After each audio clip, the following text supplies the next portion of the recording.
you clicked up with Irish Pride pretty quickly. You got to Snake River. Yeah, my second cellie was one of the shot callers for Irish Pride. He was doing a double life sentence because when he was 17 years old, his uncle was his little sister, and dude tried to take it to the police. He tried to take it to his parents. He tried to take it everywhere, and nobody would listen. So he ended up cutting his uncle up. He invited his uncle out to a bonfire, killed him, cut him up, put him in several different locations to try to dispose of the body at 17 years old, went home, showered, bleached under his fingernails, burned his clothes. And yeah, his dad ended up snitching on him. Oh my God. And he got double life sentences for that at 17 years old for trying to protect his little sister because the dude would not stop his little sister. Right. Super good dude, small dude. Like I get in there and, you know what I'm saying? Like I'm short timing and this is my second cellie that I have. And I'm a big dude, you know what I'm saying? And he's a small dude. And I could instantly, when I walked in, not even knowing who the dude was, I could tell by his demeanor that this dude is no joke. He was like, first thing he said to me was paperwork. And I'm like, right here, buddy.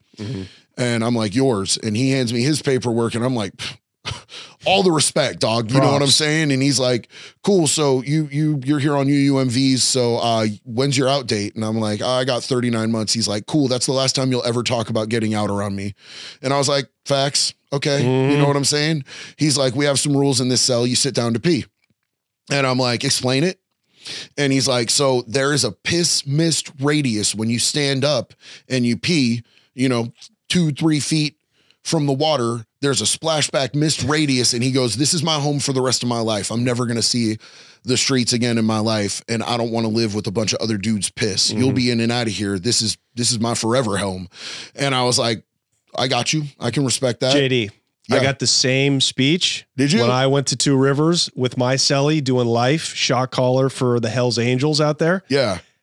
To this day, 15 years later, I still sit to pee.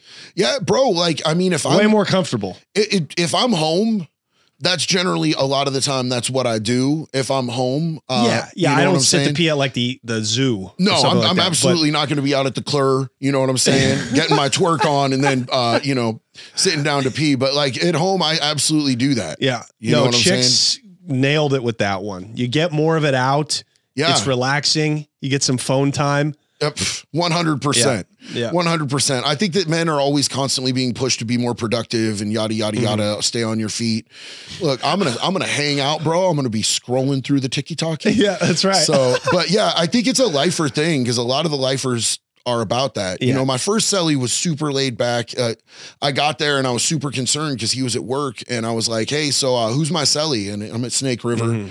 And I was concerned because, first off, if they put you in with a black dude in the Oregon prison system, you're not allowed to cell up with a black dude. So what would you do? All sorts of problems. What would you do? If they're putting me into his cell, that's that man's cell. I'm going to refuse to sell in and I'm going to go to the hole. I'm not going to disrespect the dude. I'm not going to try to fight the dude. I don't know who that dude is. And it's none of my business what that dude's charges is. I'm just not going in the cell. Right. I'm not going to unpack my I'm going to stand at the door and I'm going to be like, I'm ready to go to the hole right now. I'm already packed, dog. You know what I'm saying? Yeah. But since I was marked as STG, they automatically never tried me. And it's not my rules. It's not that I have an aversion to living with people of color. I have no problem with that. In the state of Florida, when I was locked up, no problem with it. Had some great cellies that were black. So you would never ask a black guy or a Mexican guy for his paperwork because that's none of your business. We can't do that. You can't do that. We can't do that. We police our own community. Right. And like a lot of the time when I talk about this stuff online, like it's like, so I don't really want to get super into depth with a lot of the racial politics because it's just so easy for people to misinterpret and be like, oh, you made the rules. Because these people don't know. Bro, I was a tourist. I was doing 39 months. I didn't set up the rules of how this goes, but we can't go up to somebody, who's of another race and ask him, what are your charges? And what's the point if you do? Because you're not going to fight the dude and start a gang war on the yard. You can't extort the dude. You can't beat him up. You can't kill him. You have no business getting in another race's business. You know what I'm saying? So there's like we have different politics. White boys don't stand for that. If you are on some chomo or you've got that hard R against a woman, then, you know, the white boys are not going to let you ride out. You're going to have a really bad ride, but there's other races that don't care. Yeah. I noticed that especially with the blacks in Oregon, is that they really let a lot of that slide. And I think it's because they just need numbers on the main line. Well, and also, I mean, like there's some of those groups where if it's a white girl, it's extra hood points. You know what I'm saying? If you a white girl, they're all high-fiving you for that. Oh, you got that white bitch. You know what I'm saying? And it's sad because if it was a white dude who a black girl or a Latina girl or any other race, we wouldn't see it any other way than you're a bro, and we're you up. So when you first joined Irish Pride, then what is your function? Do you have to put in work, or are you just on the car at the workout bench? Like, well, what are you doing for that? So, I mean, there's a 6-month prospect period. Okay. For most gangs, you know what I'm saying? Like most of the gangs in the Oregon system, there's either a 6-month or a 1-year prospect period. And really all I was seeing when I was out there was the organizations were doing a 6-month prospect period. I think they did away with the 1 year in most of them, even though it was that before. So, and at the end of that, you have to put in work. I didn't wait till the end. There were opportunities for me to do things that like, I'm not going to talk about on the internet because there's not a statute of limitations for some of this stuff. Some stuff I've been busted for, some stuff there's a statute of limitations, and some of the stuff that I've done, I'll never ever talk about on the internet because to this day they could come back and they could be like, well, there's no statute of limitations on that type of violent crime. But like, I did my early. And so I ended up, I still had to ride out my prospect period, and then they put it to a vote. Whoever's on the yard, wherever you are, is like, okay, so should we have this dude get should he be allowed to ride with us? Should he be allowed to patch? Sometimes they'll make you wait longer. Sometimes they'll put you on earlier. I ended up getting put on just a little bit shy of like 4 months. But it's, I went in with the intention to do some harm while I was there. Because I was molested when I was 6 years old. And I never got justice against the person that molested me. Like nothing ever came of it because, it was a person that was involved with my family's church. And, there was a very big stigma that gay people go to hell. And I'm 6 years old. And this dude did stuff with me that wasn't like consensual, but like, I thought it made me gay. And I thought I was going to go to hell. And I didn't want to tell my parents, like, I'm not going to heaven with you because I'm gay now. And there was like this whole extra trauma added to it because of the religious aspect of it.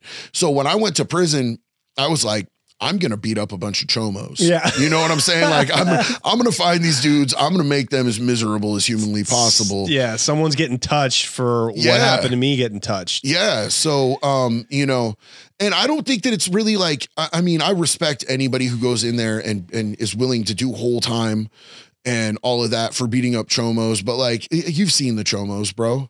How many tough chomos have you seen? Not one. Yeah, exactly. Seriously. So it's not like, it doesn't make you gangster to go beat up a child molester because they're pukes, bro. They ain't shit.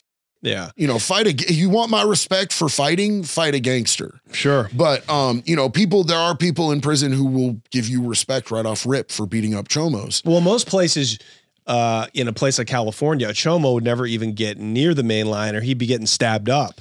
So it's in the old days, how many 50-50 yards are there now? Yeah, I don't know. California just opened up prison-y land. It's changing. Yeah, sure. Fair enough. But I still wouldn't want to test it. I wouldn't want to be a chomo anywhere. Yeah, dog. no, but I'm saying like, I still think they would take care of you in some of these bigger facilities. But did you ever do a whole shot for any work you did? Oh, I did a few different hole shots. I did my first hole shot at Snake River. It's so stupid, bro.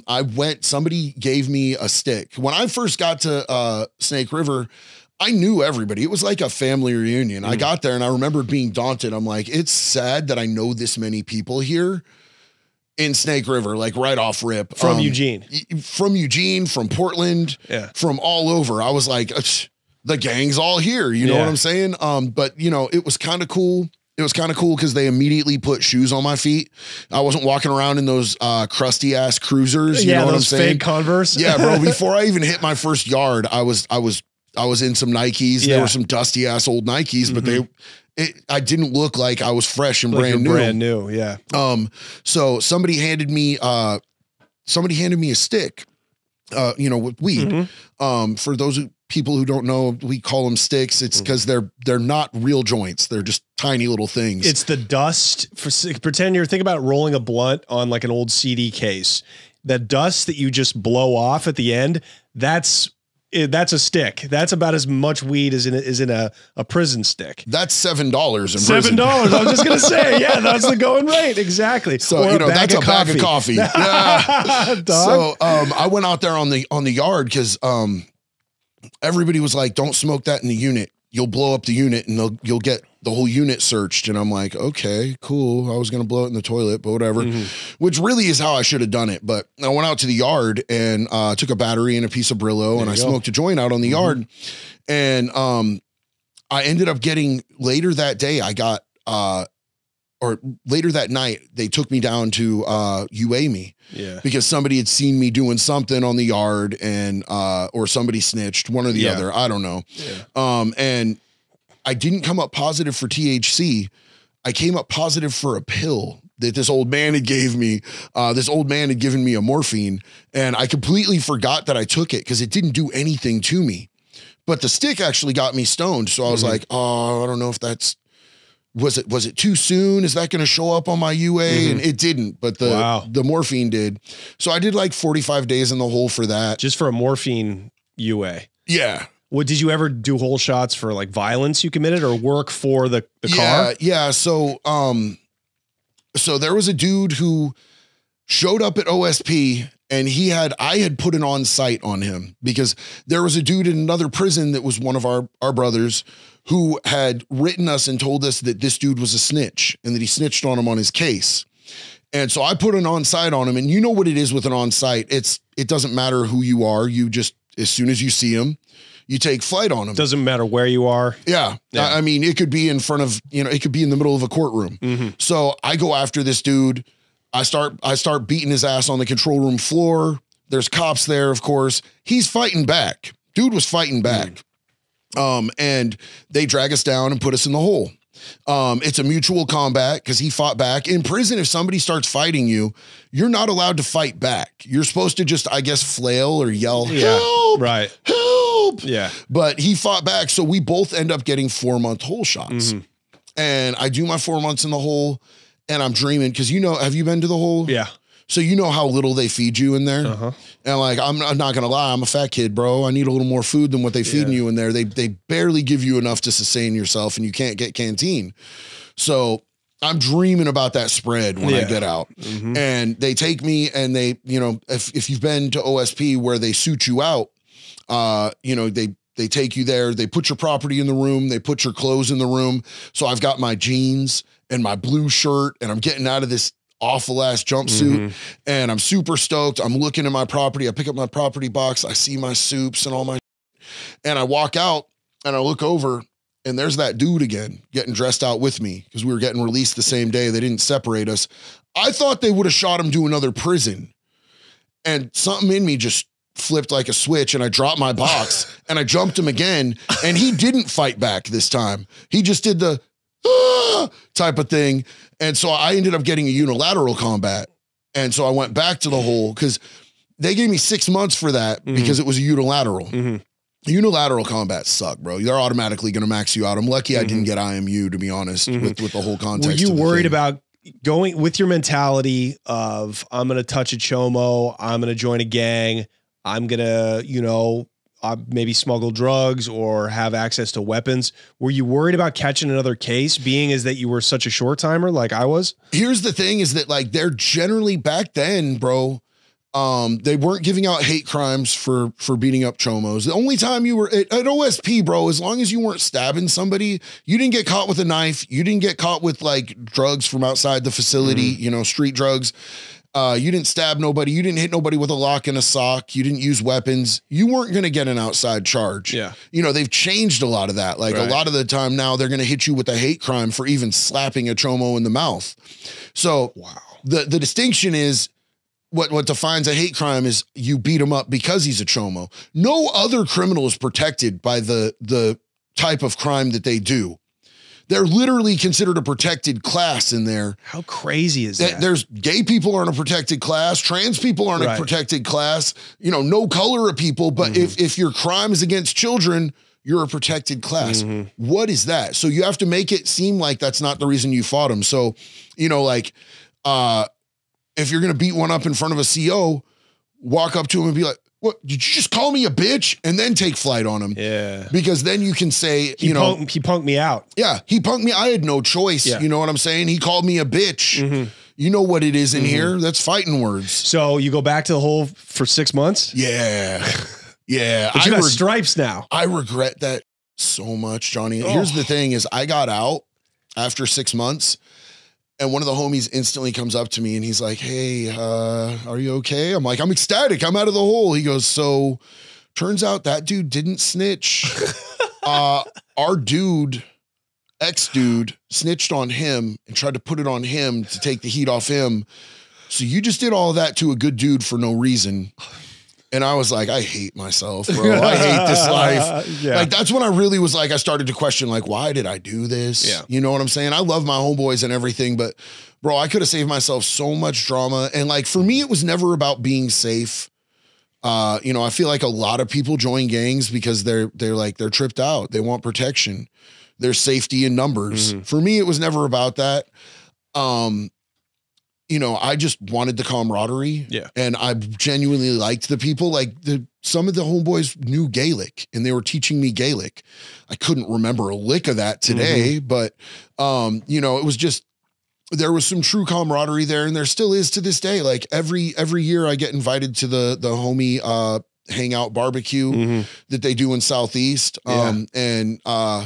You know, it's a big deal to this day. We all watch each other's backs, but at the time there was so much drama. Like we almost got in a war with another one of the white gangs on the yard. It happened at Snake River. But we were narrowly able to stop that happening at OSP. What was it over?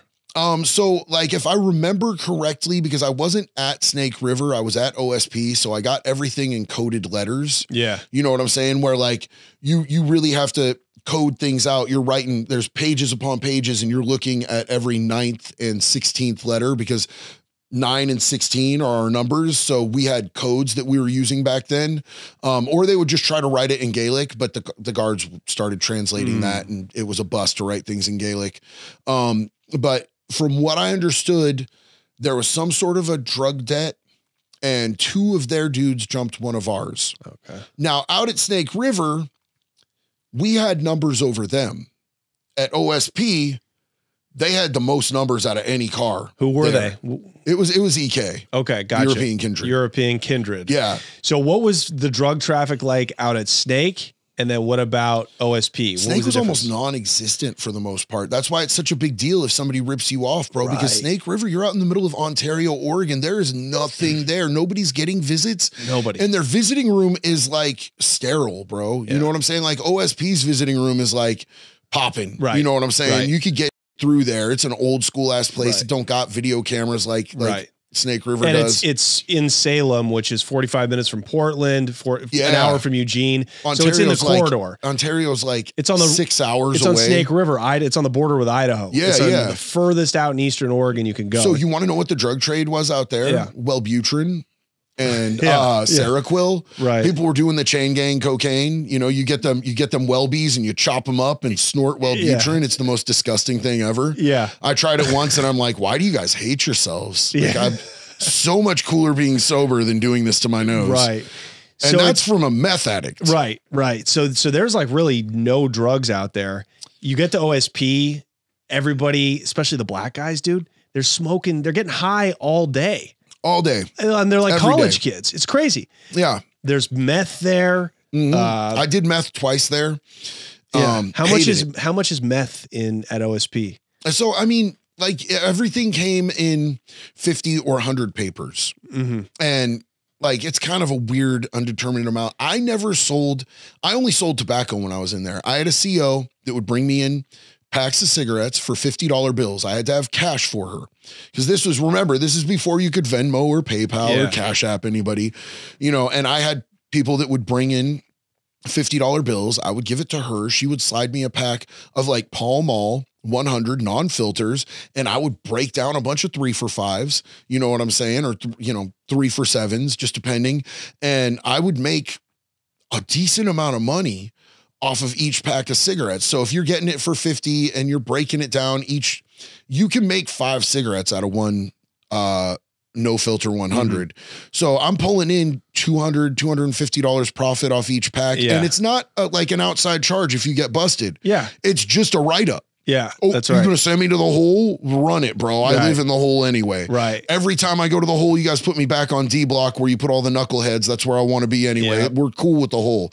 But I avoided the drugs because I didn't want to add on another 3 to 5 years. Of course. If I was going to add on 3 to 5 years, it was going to be for a shank, not for drugs. But like I did a little personal here and there. It's the only place I've ever done heroin. I tried heroin once there. In fact, one of the people from another gang, it was my birthday. And we were supposed to be at war, but we were all good because I got along really well with these dudes. And we were able to negotiate not bringing that crap over there and losing all our territories, losing all our business on the yard, having a bunch of good ass dudes sitting in the hole for 6 months or IMU for 18 months on top of it. So he came and he was like, "Hey, happy birthday, homie." And he slides me a 50 paper, and I've never done it, right? And I'm selled up with a dude who's a tattoo artist from another car, IPS. There we go. Oh boy, Tragic, man. He was super cool. Rest in peace, Tragic. It's all coming together. So the heroin, just like the meth, comes on pieces of paper, sheets of paper. Yeah, papers. But like... And is that from somebody mailing in a letter with it? No, this is like, it's just wrapped up in paper because we didn't have baggies in there. Okay, so was it dark? Like what kind of heroin? Was it like tar heroin? It was tar. Tar heroin, which is like back then was like Oregon, West Coast heroin was Mexican tar heroin. Yeah, for sure. So did that come in through a balloon, do you think? 100% it came in through a balloon. There was one CO there that was bringing in whatever anybody wanted. Okay, and tell us about him. So like this dude got a full sleeve tattoo from an inmate over on C block, bro. Like a gang member sleeved this dude up with the sickest sleeve, bro. Sickety sick sleeve. I was like, damn, bro, like it was dark as hell because the dude brought in the ink. Yeah. You know what I'm saying? Wow. But he was getting paid. Oh yeah, bro. Oh yeah. He had a brand new Ford pickup truck, like all bounced up on a lift kit and everything. He was getting money. Yeah. You know what I'm saying? And there was different gangs had different work with different COs. Right. Like I didn't want to dabble with substances that could catch me extra charges, but I had homeboys that were doing way longer than me. Yeah. That, they were working with this, either that CO or a different CO and they were bringing in stuff. And those COs are so valuable. Like you don't want to, becomes proprietary. It's like this gang, this car has this CO. They're not sharing him with different cars. I saw a mix up because a CO was trying to work with 2 cars once. And, he got kind of up a little bit down in sub C. Oh. They kind of cornered him and they're like, you're not doing business with that other car. Stuff like that happens, bro. But did you see any COs get taken off on, like beat up? Or? So like this, and it sucks because like normally a female CO, convicts would make sure that they're safe at the very least. For sure. But this was an STG gang, sergeant, I believe she was a sergeant. And she was like 4'5", 4'6". And she was going into all these gang members. She just got put on STG. She was going into gang members' cells and throwing pictures of their kids on the floor and in the toilet and raiding their rooms, being super disrespectful. And she was told not to by the head of one of these gangs, and she instantly threw him in the hole. And she was just on a rampage, bro. And she thought she was bulletproof. Yeah. So the heads from 3 different cars came together and they're like, what do we do? And there was this dude that was he wasn't a chomo. He had hands but he had done arson. He was an arsonist. He was a firebug. And I remember a lot of firebugs in Oregon prisons. Yeah, Also a white thing. And bro, I've never seen anybody that's not white. That was a firebug. But this dude killed a kid. So like his fire killed a kid. Yeah. So, you know, he was on status. Yeah. He was no better than a chomo because he killed a kid. Right. But they were like, but he actually has hands. He's not one of these little chomo dudes. So they sent him on her. They walked up to him and they're like, hey, check this out. So, you know, we could stab you forever. Every time you get out of the hole, they're like, you know, there's 3 gangs represented here. There's no prison they're going to put you in the 23 years that you have for your charges to do. You're never going to walk a main line and not get stabbed unless you go beat the hell out of this female sergeant. Yeah. And he beat the brakes out of her, bro. Like outside hospital. I think she got taken, I think on a life flight from Ontario to Portland because he beat her so bad. Oh, this was at Snake. Oh, yeah. Oh, wow. Oh, yeah. They shut the whole yard down. Wow. My first day at Snake, I saw a dude bleed out on the yard, bro. You got stabbed? Stabbed repeatedly in the armpit. Oh. And there's an artery in the armpit. So there's this little gay kid, and they were trying to extort him because he was there for like killing both of his parents, right? And he was very flamboyant. You know, he was super flamboyant. But he was a cool kid, and like he wasn't really to be trifled with, but they kept messing with him. And this dude and 2 of his homeboys come up, and you know, dude looks like me, super built, tattooed, and he's, you know, in kid's face with the finger telling him he's gonna pay him, and the kid goes, oh, okay, and he puts his left hand up, and I'm like, that's weird. And the dude shakes his left hand, he wrenches his arm up and starts sticking him in the armpit. Yeah. And there's an artery in there that bleeds out so fast, bro. And that dude was dead before the medical get him off the yard. Damn. And there was like, I remember because they shut down the yard. We all had to get, you know, when they shut down a yard, you all have to get down on your face.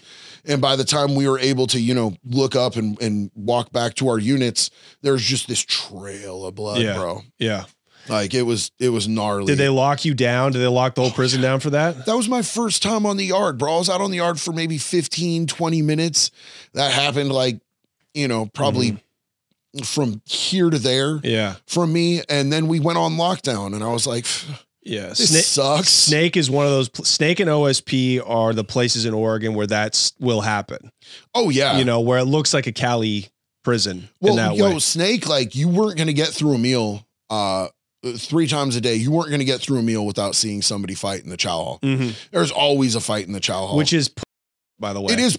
You never do that. It's a never do PC that at move mealtime, bro. Because there's such a concentration of cops there because it has the potential to be such a volatile place that you know a riot could start there really easily. But people do it on purpose because there's cops there because they don't want to actually get the licks in. They want somebody to break it up quick. Yeah. So unless you're just like straight up taking somebody off the yard, like doing a dummy. Yeah, there's been times that we've sent we sent torpedoes on people in the chow hall. And you know it's not going to be any big deal, so everybody's not going to have to leave their lunch. Half the time people don't even look up. It happens so much. Right. You know what I'm saying? Yeah. But if something really big pops off, like there was 2 Mexican gangs at OSP that went after each other, and it became a real issue. And one of them ended up cracking it off by he had a bone crusher, homie. You know what a bone crusher is? So a bone crusher is like one of those long, thick knives. He ran up and jumped and slammed it into this dude's head. And it cracked off right there. On the yard? At dude's table in the chow hall. Oh. So they emptied everybody out of that thing. And it was like the 3rd exchange. They kept having us on lockdown, but they'd lock us down for like 24 hours and then take us off and they test it. And that just, they had us on lockdown for like 2-3 weeks. They were feeding us all of our meals in the cell, like bag lunches. So that was a war between the, and let's talk about the Latino gangs. Was that Norteño Serrano? So look, man, Norteños, I've never seen a Norteño make it past intake in the Oregon system. I don't know how it is at 2 Rivers because they do have that segregated thing. And I heard that they were sending some of them out to 2 Rivers, but Serranos run the yards in Oregon prisons, like as far as Hispanic gangs. And us and them run together. The whites and Sureños run together because we have the same ass politics on stuff. Yeah, that's right. You know what I'm saying? So they'll be out there doing burpees on the yard with a bunch of white boys. Yeah. You know, we'll all be training for war together. Yeah. And you know, if you go to OSP, you've got the two different sides of the chow hall, the side that they call the white side and the side that they legitimately, they call it the jungle. That's what they call it. And at the very back of the jungle is where the sex offenders have to sit, you know, back by the dish pit. Yeah. But you'll have, you know, just non-ganged up dudes at the back of the white side. And then you got gang member, lifer, gang member, all the way around. And the Sureños are right in there. They eat with the white boys. They run with us, bro. And Norteños, like, the COs will straight up tell the Sureños, like, hey, you got a 14th Streeter dude coming. And so they'll be waiting for him in laundry, bro. Wow. And they won't even get dressed down. They'll go to get out of their jumpsuit, and all of a sudden out of the shadows are stepping 3 Sureños trying to make as much of an example out of him as humanly possible. So bro. they can't live together. They can't. They're like two barracuda. They're like two, what are those, beta fish? Yeah, they don't even make it to a cell most of the time, homeboy. You know what I'm saying? If they're documented, they're not making it to a cell. Did you find that surprising that the Sureños run Oregon? Because super weird. You think the Northerners, because Northern California, they come up. Most of the real hardcore in Oregon prisons started in California and usually Northern California, and they migrate north because it's new dope territory or they're running away. It's, you know, it's just a couple hours up I-5. You're in Oregon. Well, anywhere up the I-5 corridor, bro. Yeah. You know, Californians run business, you know, it's because it's straight to Mexico to Washington. Yeah. You know what I'm saying? But yeah, there was, what surprised me is that the white gangs were so different than California. Yeah. Cause I mean, Aryan Brotherhood is huge, right? Right. But I didn't find a big presence of them. I saw one dude, bro, and it turned out that he was like a transplant that was taken because he rolled on his homies in a prison in California, and they put him in Oregon where they thought he'd be safe. And when everybody found out, and we had him beat off the yard, we literally did it in the most disrespectful way humanly possible. We had a chomo take him out in the chow hall. We threw a torpedo at him, so he had this little like, "Hi guys, I'm here to beat you up so you can't be on the yard." You know what I'm saying? Just this Honaki looking dude take him out in the chow hall. I'd have been sick, bro. Yeah, I'd have been sick, dude. You know what I'm saying? Like, hey, if you want to take me out, bro, you better send a gang member after me. For sure. If you send a chomo to take me off the yard like that, I'm 100 coming back and stabbing everyone, and I don't care about extra charges, bro. You won't have to kill me before you do that. It's like getting beat up by a girl your first day of school. It's so much worse than getting beat up by a girl, bro. I don't mind if girls touch me. When it comes to chomos, bro. Ugh. Do you remember this guy at OSP? You know the Nancy Kerrigan story, the saga of Nancy Kerrigan.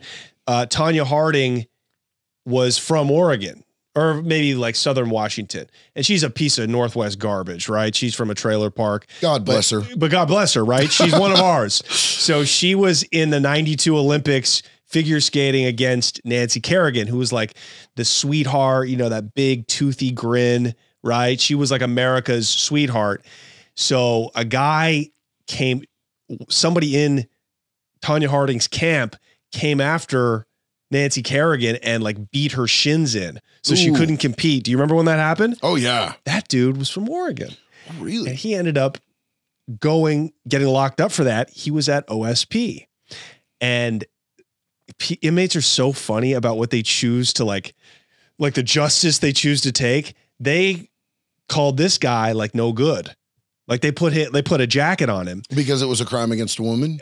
Yeah. Or it was like, I guess because it was a crime against a woman. So that's what it would have been. Like that was the jacket if you committed like an assault against a woman. But it seems like everybody in there has beat up their girlfriend at some point. So why would that have been a jacket versus, I know we don't make the rules. I've never beat up my girlfriend, but like I personally, like I know that there's a lot of gangs that like don't look down on domestic violence. I personally do. You're not going to sit at my table if you're there for beating up women. That's some okay. and I don't personally. I don't either, but I'm just saying you're in there with a lot of scumbags, with a lot of scumbags. Yeah, who are gang members who we would call good dudes. But come on, bro. Like, yeah. So and like, but I just thought that was funny that like this guy wrote letters home. He thought he was going to die. They would walk by and smack him in the head at the chow hall, knock his hat off his head. You know, he really was. So I shouldn't be laughing about it because he got out okay. Did he deserve it?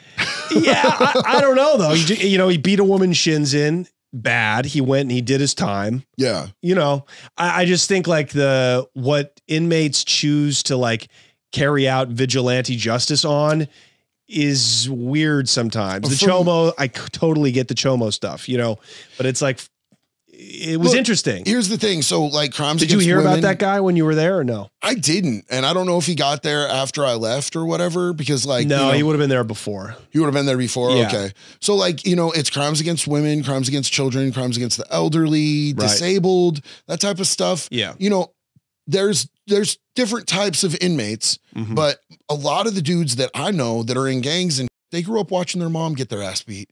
You know what I'm saying? They grew up watching their mom get tossed around the house and beat on and, you know, whipped with a belt and they don't put up with that.